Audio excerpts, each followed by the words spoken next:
Suivez le journal avec STM Transport Voyageurs, une nouvelle façon de voyager.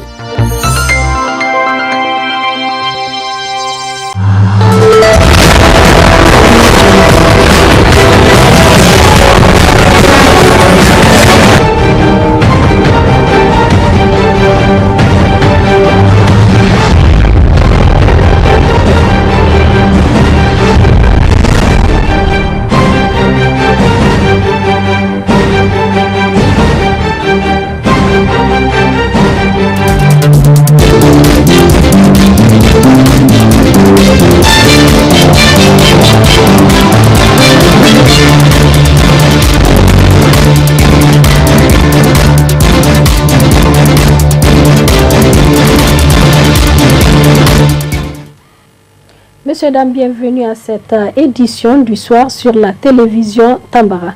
Cérémonie de passation de commandement entre le haut commandant entrant et le haut commandant sortant ce jour 29 juin 2022 au camp supérieur Abdou Garba de la Garde nationale du Niger. Compte rendu Zainab Gagara et Ibrahim Kantama. Nommé lors du dernier conseil des ministres, le colonel-major Midou Guiré, né le 1er janvier 1966 à Yerlou, région de Dosso. Il est désormais nouveau haut commandant de la garde nationale. Il remplace ainsi le colonel-major Mamoudou Sidi. Le nouveau haut commandant de la garde nationale Midou Guiré a incorporé la garde nationale en 1988 après l'obtention du bac en 1989 à Difa. Dès lors, le colonel-major Midou Guiré a suivi plusieurs autres formations et avancements, à savoir 1er janvier 1996 sous-lieutenant, 1er janvier 2022 colonel-major. Le haut commandant de la garde nationale a aussi occupé plusieurs fonctions au sein de la garde nationale. Cette cérémonie de passation de commandement entre le haut commandant sortant Mamoudou Sidi et le haut commandant de la garde nationale entrant Midou Guiré s'est déroulée dans la pire tradition de la garde nationale en présence du ministre de l'Intérieur et de la décentralisation. Le ministre a, après la passation de commandement, rappelé aux éléments de la garde nationale leurs devoirs. Officiers, sous-officiers, gradés, gardes nationaux, de par le président de la République, chef de l'État, vous reconnaîtrez désormais pour votre haut commandant, le colonel-major Guiré Midou ici présent, pour tout ce qu'il vous commandera, pour le bien du service, l'exécution des règlements et l'observation des lois. Désormais, c'est aux ordres du haut commandant de la garde nationale, Midou Guiré, que les éléments de la garde nationale vont obéir.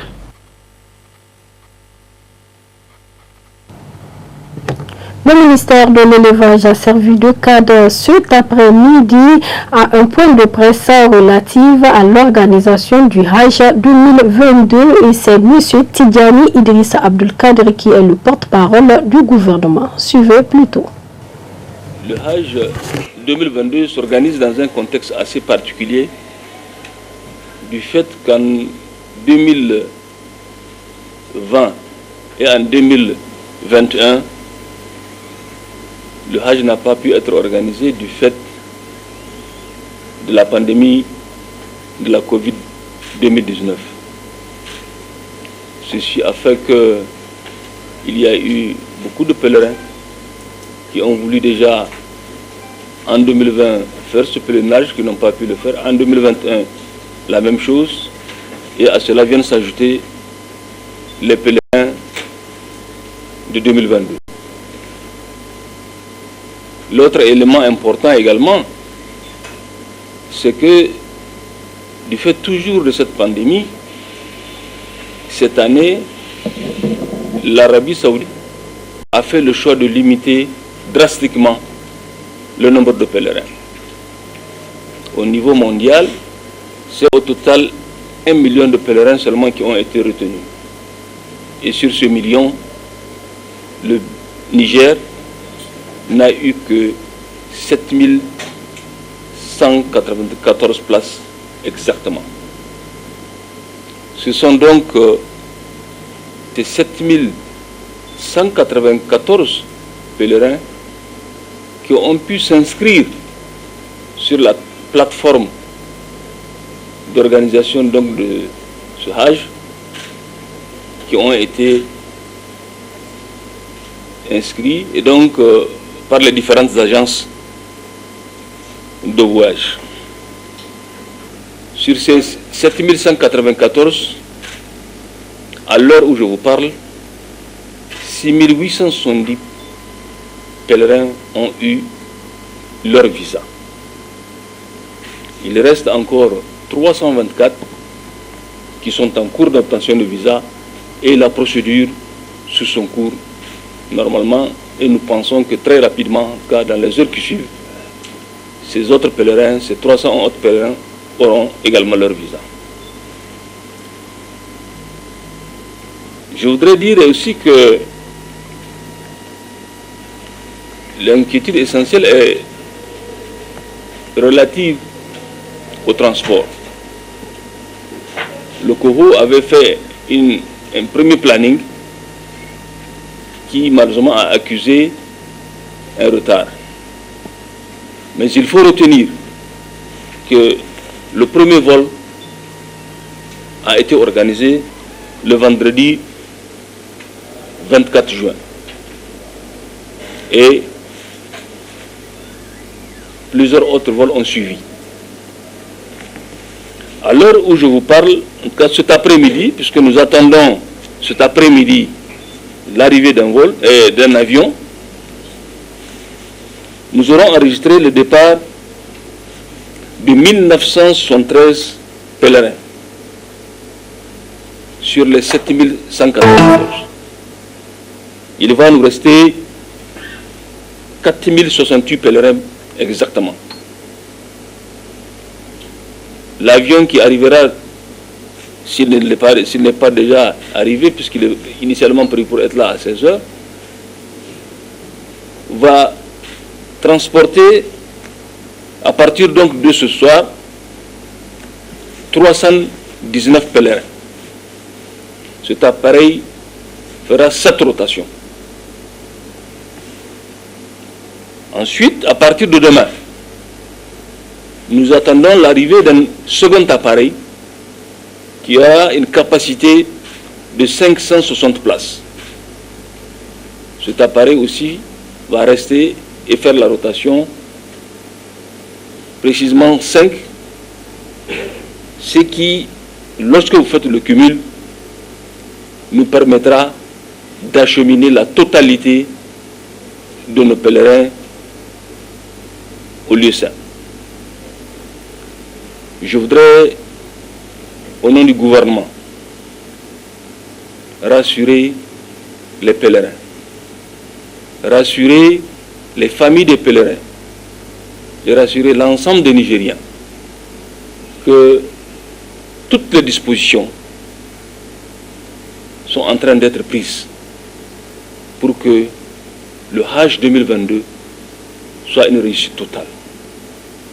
Inch'Allah, la totalité de nos pèlerins seront sur le territoire de l'Arabie Saoudite avant la fermeture des frontières, la fermeture qui est prévue au 3 juillet en ce qui concerne Médine et le 6 en ce qui concerne Jeddah. Donc je voudrais en tout cas les rassurer, leur dire de garder confiance et que le gouvernement a pris en charge totalement cette question pour que les choses se passent dans les règles de l'art.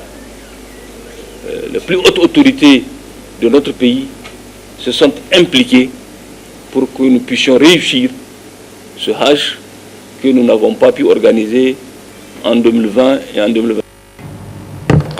Plusieurs recommandations sont faites aux fidèles musulmans qui ont l'intention de faire l'immolation. Quelles sont ces recommandations? Réponse avec Dr Boubacar Seydou Touré, consultant islamologue. Tout celui qui a l'intention d'immoler, de faire le sacrifice, d'égorger un mouton, ne doit ni se raser, ni se coiffer, ni vraiment doter ses ongles.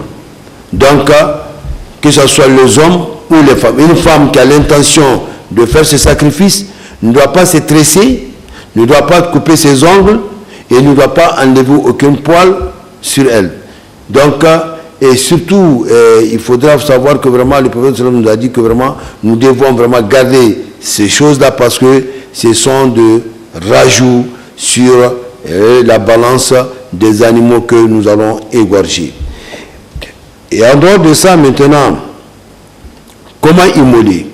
Parce que l'immolement, il faut commencer en récitant le nom d'Allah, Bismillahi, Allahu Akbar, avec un couteau tranchant. C'est avec ça qu'on doit le faire. Et si c'est pour vous, vous pouvez dire que c'est de la part de vos dieux et de moi et de ma famille, vous citez votre nom. Si quelqu'un veut qu'on égorge pour lui, vous dites que Bismillahi, Allahu Akbar, et ils disent que de vous et de tel et sa famille. Alors maintenant, en dehors de ça, maintenant nous avons le mois de Zulhijjah est un mois sacré. Et les 10 premiers jours du mois de Zulhijjah est un mois très important. Très important parce que nous avons le stationnement du mont Arafat qui est très important. Raison pour laquelle, chers frères et sœurs en islam, nous devons faire très attention que le stationnement du mont Arafat, c'est un bonheur pour les frères musulmans et pour les sœurs. Et nous devons implorer Allah le Tout-Puissant durant ces jours-là. Ceux qui sont en Arabie Saoudite, pour le Hajj, doivent vraiment continuer à implorer Allah pour leur pays, pour eux-mêmes, pour les défunts. Et ceux qui sont en dehors de l'Arabie Saoudite, c'est vraiment des gênés. Parce que quand on jeûne le jour de stationnement du mont Arafat, le prophète Mohammed sallallahu alayhi wa sallam a dit qu'il espère auprès d'Allah de pardonner le péché antérieur et le péché futur. Donc cela veut dire que vraiment c'est pour effacer 2 années de péché. Nous remercions Allah subhanahu wa ta'ala et nous demandons à nos frères et sœurs musulmans de prier Allah le Tout-Puissant pour qu'Allah descende sa miséricorde et un hivernage fécond sur notre pays. Wassalamu alaikum. Ce matin à l'Assemblée nationale, le projet de loi portant loi minière composé de 230 articles a été voté avec 105 voix pour, suivant le moment opportun des débats sous la présidence du premier vice-président de cette institution. La nécessité de mettre en conformité cette législation minière avec les textes communautaires et de prendre en compte la responsabilité sociale et sociétale de sociétés exerçant dans le domaine de l'amélioration des préoccupations sociales, économiques, juridiques et environnementales du Niger. Compte tenu de lacunes et insuffisances constatées dans la mise en exploitation dans la mise en application de la loi minière en vigueur, le ministère en charge des mines a engagé cette révision depuis 2017. Il convient de noter que les dispositions des articles 204, 205, 206 et 207 ont été réécrites de concert avec le ministère en charge des Finances et ce, conformément aux dispositions du projet de code communautaire du Lyon. La lecture de l'exposé du motif a permis au commissaire de constater qu'une révision des dispositions de la loi minière actuellement en vigueur est nécessaire pour répondre aux préoccupations sociales, économiques, juridiques et environnementales du Niger. C'est pourquoi le projet de loi propose une refonte de certaines dispositions de la loi actuelle et intègre dans le cadre de renforcement de la législation du secteur les observations du ministère des Finances et ce conformément aux dispositions du projet de code communautaire de Lyon. La parole, c'est vraiment pour dénoncer ce qui, à mon sens, est une injustice pour les générations futures, puisque vous avez observé dans le rapport, à la page 6, dans la réponse de la ministre, il est clairement dit que rien n'a été prévu, en tout cas en termes de fonds de réserve, à ces générations futures. Or, nous savons tous que dans la réalité, tous les engagements que nous voyons dans les documents qui sont présentés pour souscrire à ce type de projet, c'est uniquement pour consolider ces dossiers et puis avoir gain de cause, mais que dans la réalité, pour une protection de l'environnement, de la santé et autres, ne paraissent pas évidents. Donc il me paraît nécessaire au XXIe siècle que lorsque nous élaborions des lois, que nous pensions à ceux qui vont venir après, qui trouveront leur environnement totalement dégradé et leur cadre de vie pollué. Donc aujourd'hui, qu'il n'en soit pas ainsi dans ce document, moi, me préoccupe fortement et je pense que c'est une injustice qu'il va falloir d'une manière ou d'une autre corriger. Je voudrais, Madame la ministre, savoir la différence entre la convention et le cahier de recherche.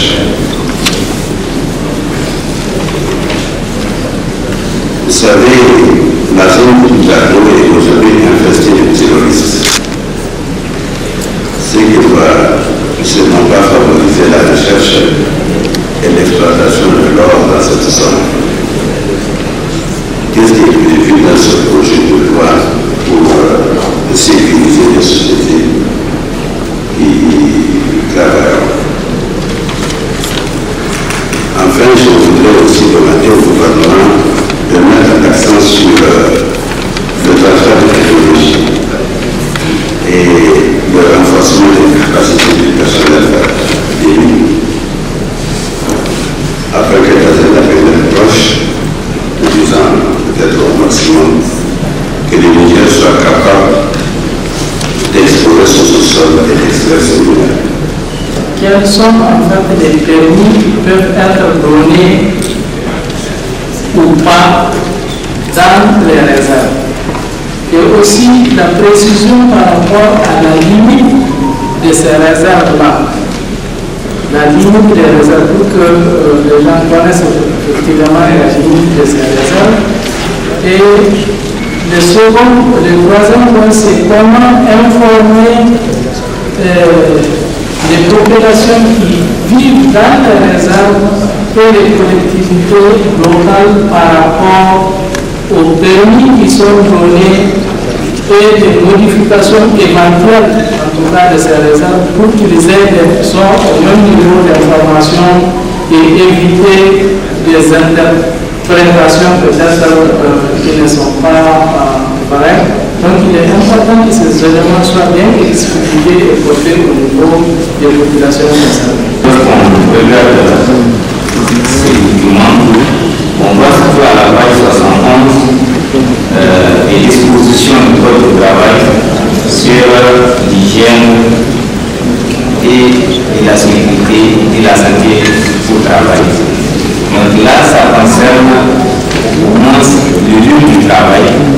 Mais on ne voit pas, en fait, les documents, on ne voit que toute disposition qui parle des victimes qui sont externes au lieu du travail. Car on sait qu'avec l'utilisation des produits chimiques qui n'est pas du tout contrôlé, il y a un grand risque pour les personnes et les animaux qui vivent aux environnements d'être victimes, surtout avec ces produits chimiques et avec le fonctionnement du sol.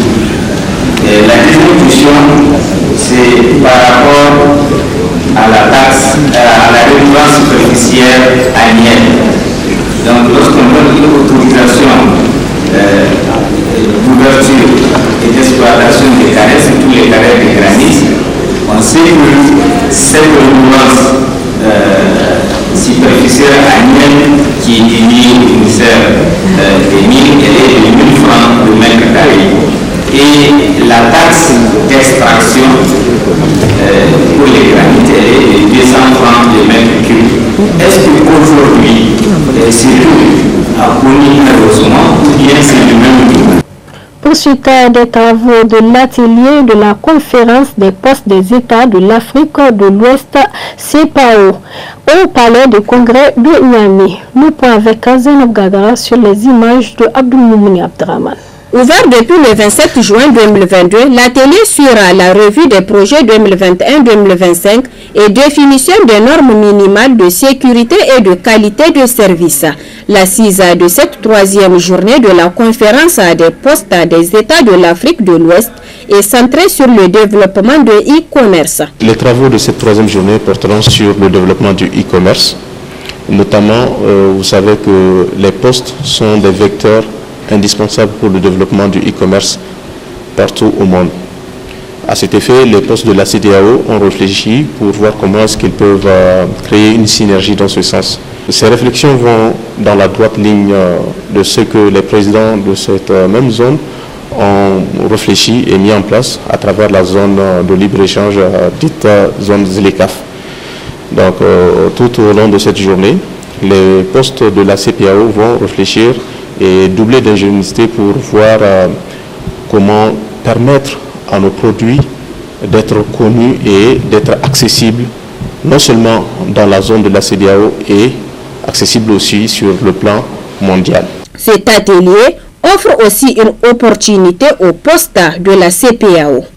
Nos attentes de ces réflexions de cette troisième journée, c'est qu'on puisse permettre aux populations de cette zone, surtout les artisans et les producteurs, qu'ils puissent avoir vraiment un corridor, un vecteur pour adresser leurs produits au-delà de leurs frontières, à travers les postes, qui sont des services publics, accessibles, et dont la mission principale est de permettre de désenclaver les pays à travers les possibilités de libre-échange. Au cours de cet atelier, les participants vont évaluer et sélectionner les projets prioritaires à réaliser sur la période 2021-2025.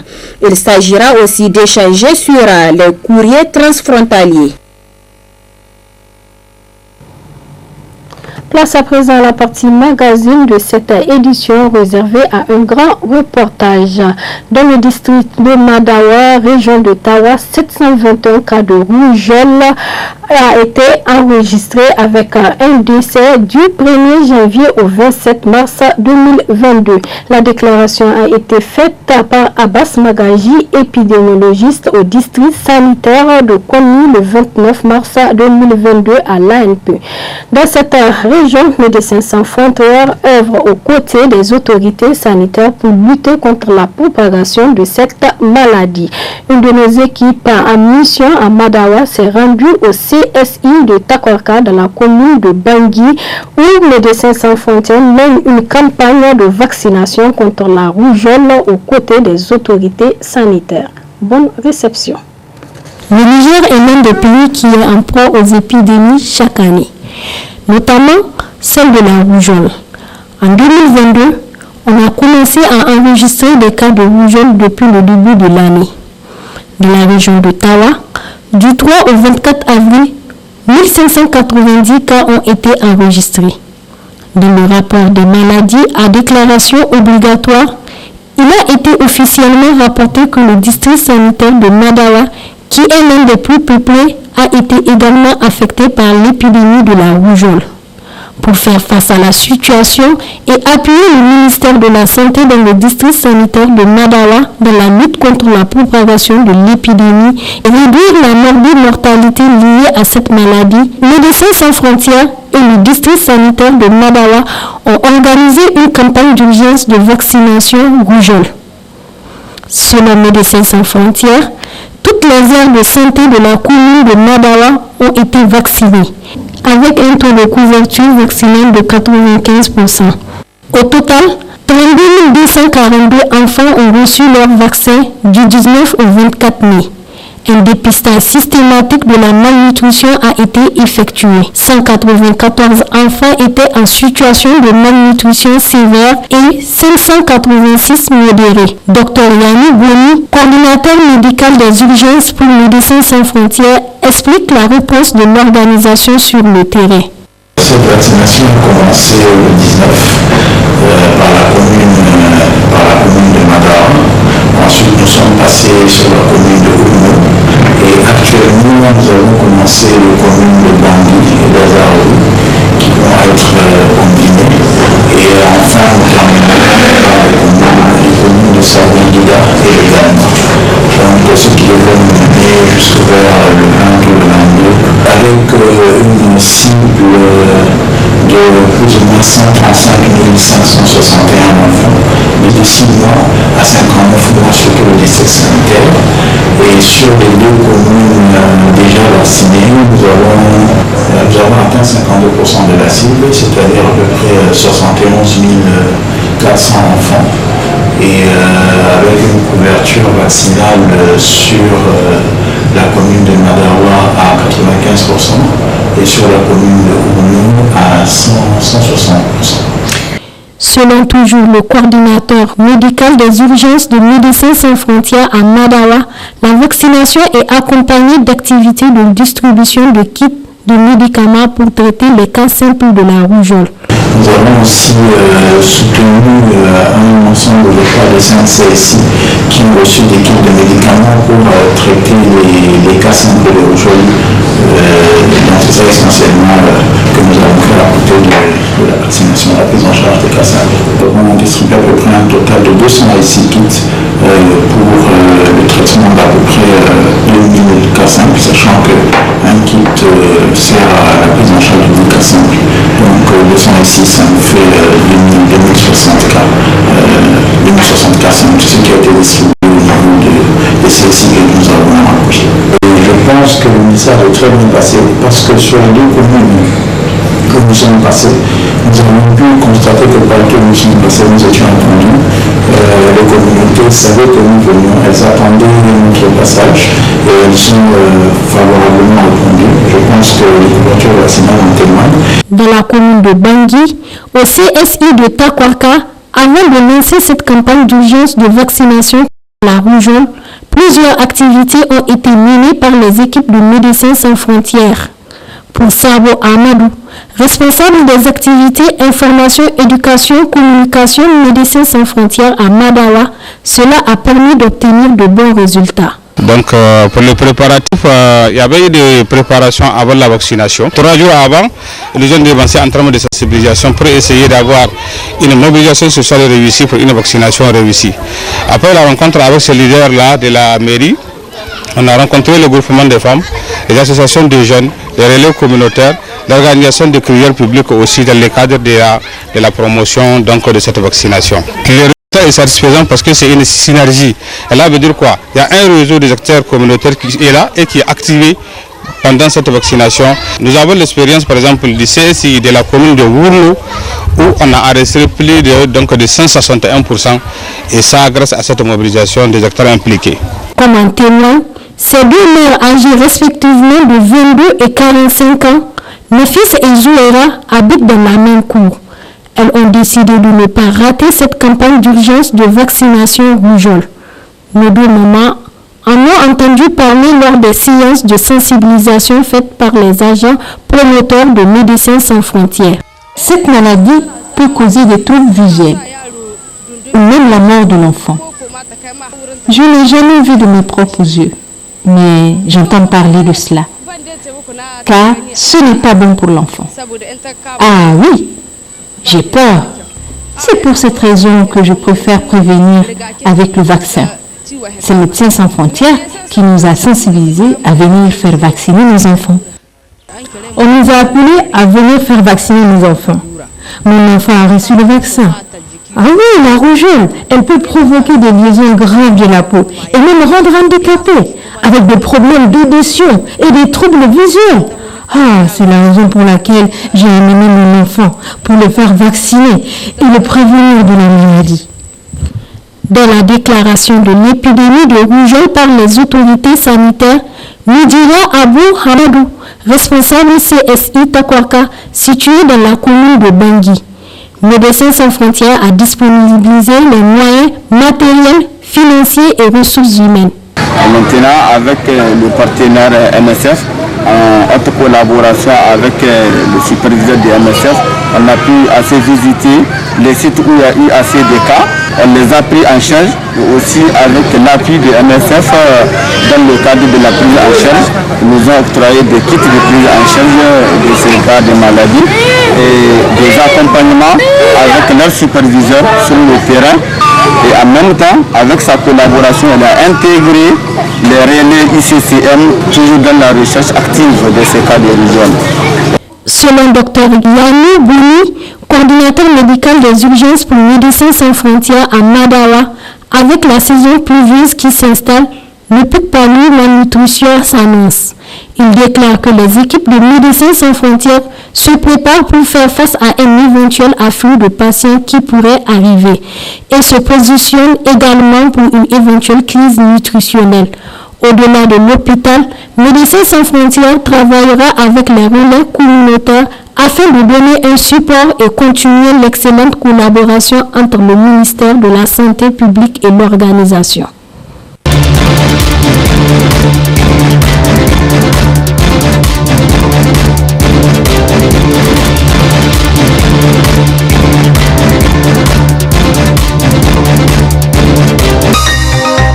Ce journal vous a été présenté par STM Transport Voyageurs. Une nouvelle façon de voyager.